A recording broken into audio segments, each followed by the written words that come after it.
운영하는 순천의료원이 만성 적자와 비리 의혹에 휩싸였습니다. 그런데 병원이나 전라남도 모두 특별한 대책이 없어 보입니다. 여수산단에 꿈의 신소재로 불리는 탄소 나노튜브 상업 생산 체계가 구축됐습니다.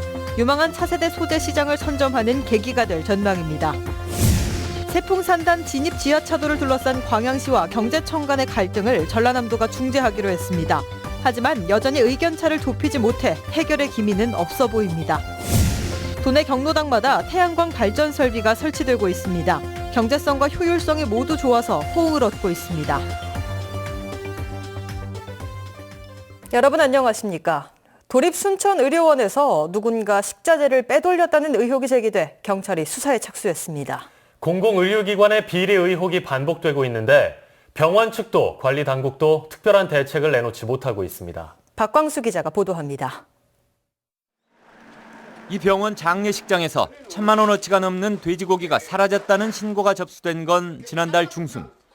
당사자는 조리 과정에서 무게가 줄어든 것이라고 해명했지만 경찰은 고의로 빼돌렸다는 제보 내용에 주목하고 있습니다. 병원 당국도 자체 조사에서 석연치 않은 부분을 확인했습니다. 소명의 기회를 한 2번에 걸쳐 본인한테 줬음에도 불구하고 제3자가 보기에 좀 납득할 만한 자료 제출이 미흡해가지고 정식으로 순천경찰서에 문제는 이 병원에 이런 말썽이 한두 번이 아니라는 데 있습니다. 지난해 3월 의료기기 입찰 관련 의혹이 불거진 후 원장이 교체됐지만 지난해 11월 전남도의회 행정사무감사에서도 특정 제약회사에 특혜를 제공했다는 문제가 제기됐습니다. 1년여에 걸쳐 수의계약으로 70여 건의 약품 구매를 하면서 40건을 특정 회사와 계약했다는 겁니다.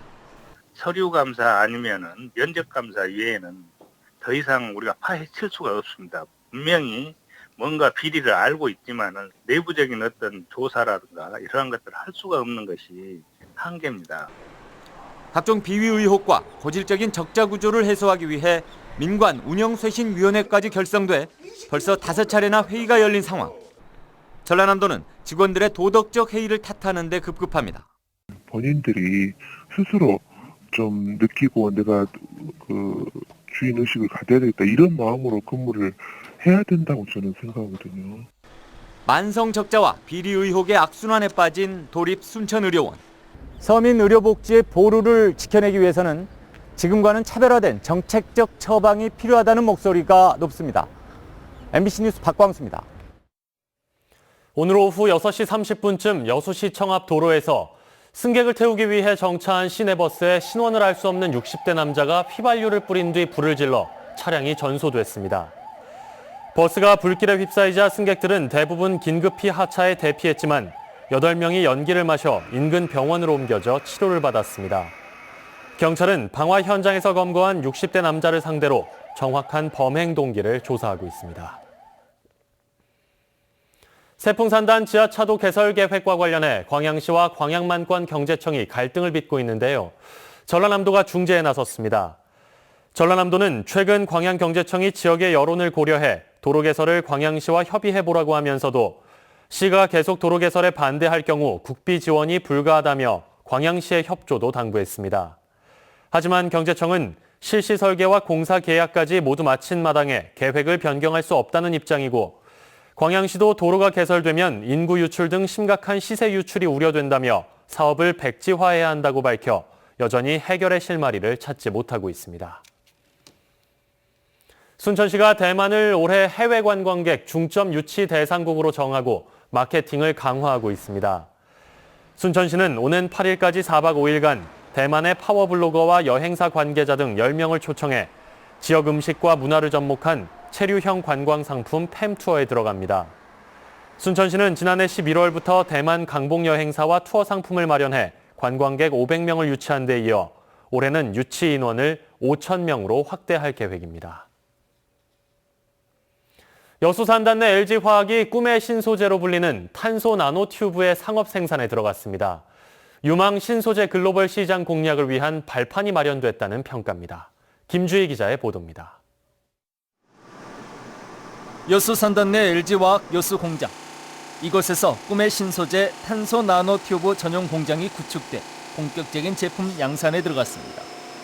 연산 400톤 규모로 단일 라인 기준 세계 최대 규모입니다. 탄소 나노 튜브는 전기 전도들은 구리와 같고 열 전도율은 다이아몬드와 같습니다. 또 강도는 철강의 100배에 이릅니다. 그래서 탄소 나노 튜브는 2차 전지에서부터 반도체, 항공기 소재까지 활용 영역도 넓습니다. 첨가제로 사용됐을 때 전기 전도성이나 열 전도성이 좋아지기 때문에 향후에 사용될 범위들은 플라스틱용만큼 광범위하다고 할 수 있겠습니다. LG화학은 올해 전정 소재 등 공급 물량을 시작으로 판매 규모를 점차 늘려나가 내년 말까지 공장을 100% 가동할 계획입니다. 그리고 북미, 유럽, 중국 등 글로벌 시장 공략과 병행해 추가 증설에도 나설 방침입니다. 세계 시장 성장성이 연간 10% 정도로 전망을 하고 있습니다. 거기에 발맞춰서 저희 LG화학은 2년 이내에 2배의 캐파를 갖다가 키우는 걸 목표로 하고 있습니다.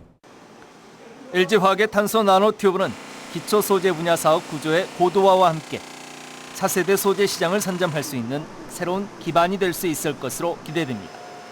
MBC 뉴스 김주입니다.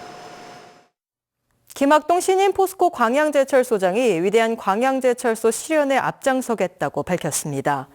김 소장은 오늘 광양제철소 본부 대강당에서 열린 취임식에서 지속적인 설비 성능의 개선을 통해 강건한 설비와 작업 환경을 만들어 고효율, 무장애 설비를 구현해 나가자며 이같이 밝혔습니다. 또 안전마인드를 재무장하고 안전활동을 체질화해 무재해 일터를 함께 만들어 나가자고 다짐했습니다. 5.18 최대의 난제인 발포명령자를 찾기 위한 작업이 본격화됐습니다. 하지만 발포명령자를 밝혀내기 위해서는 결국 정권 교체가 관건이라는 전망입니다. 김철원 기자입니다. 5.18 진실규명을 위한 지원단이 광주시청 내에 사무실을 열고 활동에 들어갔습니다.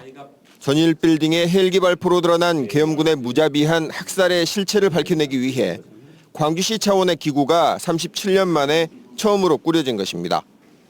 지원단은 전일 빌딩의 헬기 발포를 비롯한 5.18 최대 난제인 도청 앞 집단 발포와 그 명령자를 찾는 데 모든 노력을 다하기로 했습니다. 자기들의 명예를 그야말로 회복한다는 의미에서라도 최초 발표 명령을 자기들이 스스로 국민 앞에 사과하는 형식으로 또 그것도 밝힐 수 있도록. 광주시는 전일 빌딩 10층 천장에 있을지도 모르는 탄환 발굴 작업을 국과수에 추가로 의뢰했습니다. 5.18 때 발포가 자위권 차원이었다는 신군부의 주장이 헬기 발포로 이미 무력화된 상황에서 탄환 발굴로 기관총인지 소총인지 총기 종류까지 밝혀지면 신군부의 주장은 더욱 설 자리를 잃게 됩니다. 이제 추가 조사 의뢰하면서도 원형 보전 이게 원칙이고요. 또 일부 형광등을 좀 살짝 빼서 탄환을 저희들이 추가로 살펴볼 계획입니다. 광주 지역 사회가 전방위적인 노력을 기울이고 있지만 발포 명령자 규명 노력은 김영삼 정부의 검찰 수사와 참여정부의 군 과거사위 조사에서도 밝히지 못한 난제 중의 난제입니다. 국방부 등의 협조가 절대적이라는 점에서 발포 명령자 진상규명 노력은 정권 교체가 전제 조건이라는 전망입니다. MBC 뉴스 김철원입니다. 더불어민주당 광양시 지역위원회가 최근 시민을 상대로 고리사체를 받아 챙긴 의혹을 받고 있는 광양시의회 모 의원에 대해 징계 논의에 착수했습니다. 더민주 광양시 지역위원회는 당사자인 해당 의원은 사실이 아니라고 하지만 시민을 대상으로 고리사체 행위를 했다면 그냥 넘어갈 수는 없다며 금주 중에 소속 의원 간담회를 열고 징계 여부를 결정할 것이라고 말했습니다. 시민을 대상으로 48%의 고리사체 의혹을 받고 있는 해당 의원은 더민주 여성 비례대표로 당에서 출당 이하의 징계를 할 경우 의원직을 유지할 수 있지만 제명을 결정하면 의원직을 유지할 수 없습니다. 전남 지역 경로당마다 태양광 발전 시설이 속속 설치되고 있습니다. 전기료 부담이 줄어 반응이 좋습니다. 김윤 기자가 취재했습니다. 농어촌 마을 어르신들의 사랑방 구실을 하는 경로당. 이 마을 경로당도 오전부터 어르신들이 하나둘 모여 웃음꽃을 피우지만 만만치 않은 전기료가 걱정이었습니다. 하지만 지난 2015년 경로당 옥상에 태양광 발전 시설이 설치되면서 전기료 부담을 크게 덜었습니다.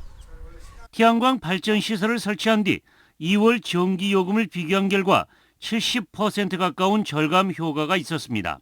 태양광 설치 전에는 우리가 전기세가 많이 나와서 에어컨이고 난방을 제대로 할 수 없었는데 태양광 설치 후에는 우리가 에어컨이고 난방이고 충분히 사용할 수 있습니다. 이처럼 전기료 절감 효과를 톡톡히 보면서 최근에는 전기 안마 의자까지 들여놨습니다. 전기세가 부담이 덜 돼서 이런 거 해주니까 좋아요.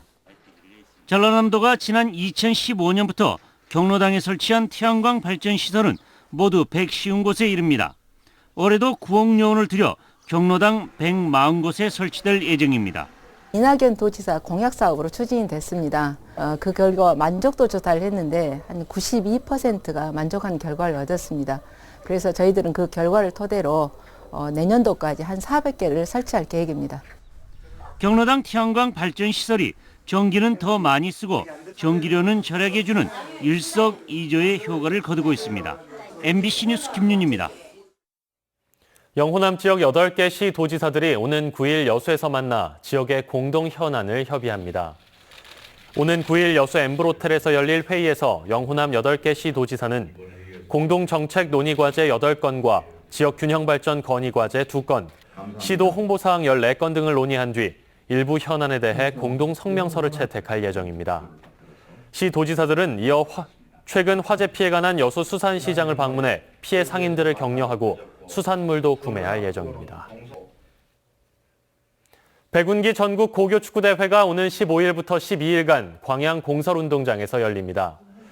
올해로 19번째를 맞는 백운기 전국 고등학교 축구대회는 전국의 35개 팀이 출전한 가운데 광양읍 공설운동장 등 5개 구장에서 오는 15일부터 12일 동안 조별리그와 토너먼트 방식으로 진행됩니다. 광양시는 백운기 고교축구대회를 차질 없이 지원하기 위해 행사 진행 관리와 의료 지원 등 대회 준비에 만전을 기하고 있습니다. 전라남도 우수 농식품의 판로 확대를 위해 식품박람회 등 관련 행사 참여업체에 대한 지원이 이루어집니다. 고흥군은 오는 8일까지 도내 농식품 제조 가공업체를 대상으로 수요조사를 실시하기로 하고 경남 창원 국제식품박람회와 광주국제식품전 등 올해 개최될 대규모 행사에 참가할 업체의 신청을 받아 일정 금액을 지원해 참가를 독려할 계획입니다. 고흥군은 또 이번 수요조사와 참가 신청이 지역 농식품의 홍보와 유통 활성화에도 도움이 될 것으로 보고 농가들의 관심을 당부했습니다. 광양산 특용작물인 알스트로메리아가 일본으로 수출됩니다. 전남농업기술원은 지난해부터 광양에서 생산된 알스트로메리아 샘플을 일본에 보낸 결과 수출 조건과 단가에 합의하고 이달부터 본격적인 수출에 나서게 됐다고 밝혔습니다. 알스트로메리아는 전남 지역 30개 농가에서 9헥타르를 재배해 전국의 68%를 점유하고 있으며 특히 광양산 알스트로메리아는 우수한 품질로 서울 공판장에도 일주일에 5만 본 정도 출하돼 농가 소득 증대에 기여하고 있습니다. 저소득 노인들의 안과 질환 수술비가 지원돼 치료비 부담이 줄어들 것으로 기대됩니다. 고흥군 보건소는 한국실명예방재단과 함께 건강보험료 납부액이 소득기준 60% 이하인 만 60세 이상 노인들을 대상으로 저소득 노인을 대상으로 치료비를 지원할 예정입니다.